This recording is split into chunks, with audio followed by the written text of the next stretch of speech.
too mean. Okay. It's okay. It's what's inside. It's been a while since we've seen you. Yeah, Yes, I know. welcome back. Thank you. You're welcome. Thank you.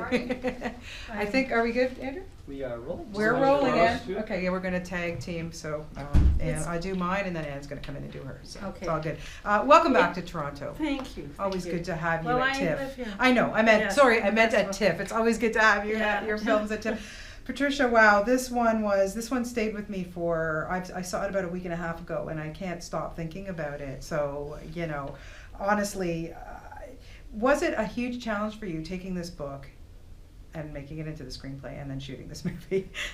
Yes, it's always a giant, difficulty. It's, the book is such a different thing. It's kind of like taking a piece of music and making a poem out of it, or it's a piece of dance and making a meal out of it. It's like it's a huge, huge river to cross, to make it a book into a movie.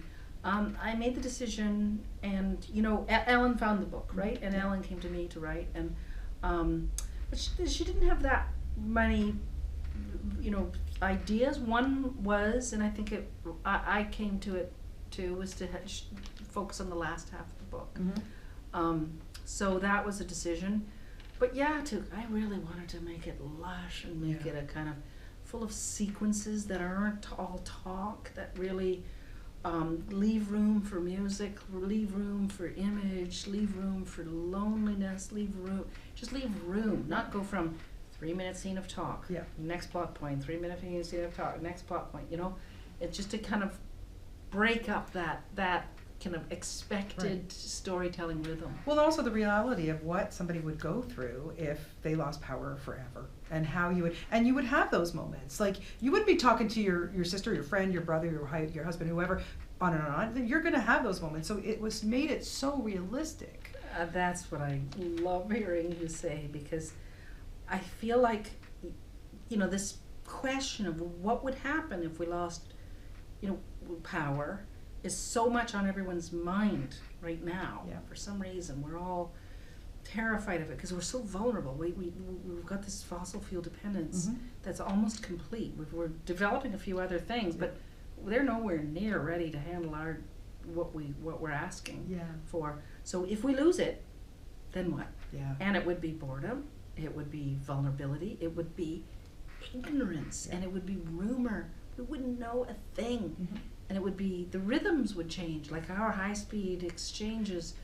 And would you be running in the streets and fighting battles with evil people, or would you be cocooning? Yeah. And would you be hiding? We're already well into that process. We're all kind of in our little homes, and we've got our beautiful TVs, and we've got our beautiful sound systems. But what if they're all gone, and you're not getting any information? That's actually terrifying. And your cell phones, now And that your we're cell so phones are dependent dead, on that. yeah. And, these were lucky ones, actually, these girls, because they've got rain barrel. Yeah. They've got wood they can burn if it gets cold. They've got, they can find food, they can forage. But so I actually was showing the difficulty for the lucky ones, let alone the rest of us, poor suckers. Absolutely, absolutely. And also, I mean, the chemistry between Ellen and Evan, oh my God. I mean, you really think that they're real sisters in real life. Was it an immediate bond between the two of them? No, that took time. They knew each other sort of as acquaintances, and they, we cast her. She was Ellen's suggestion, and then, I went with it with the whole heart, and they hung out together. Yeah. They just hung out. Yeah. I said, get bored with each other. Just get bored and bored and bored. Like, I've got nothing to do. Just hang out and do nothing together. Yeah. Because you can't fake that, right? They have little looks that I love that they share. That is just so sister. But they're very different people, which some people are. Family is hit or miss whether or not you're going to be similar. Yeah. And they're one is dance and not words, and kind of immediate and physical, and Ellen is words and talk and knowledge, and it's kind of those two sides of dealing with crisis and dealing with loss, and I don't know. It's just, I never want to make a film where I completely know what I'm doing. That's a good thing.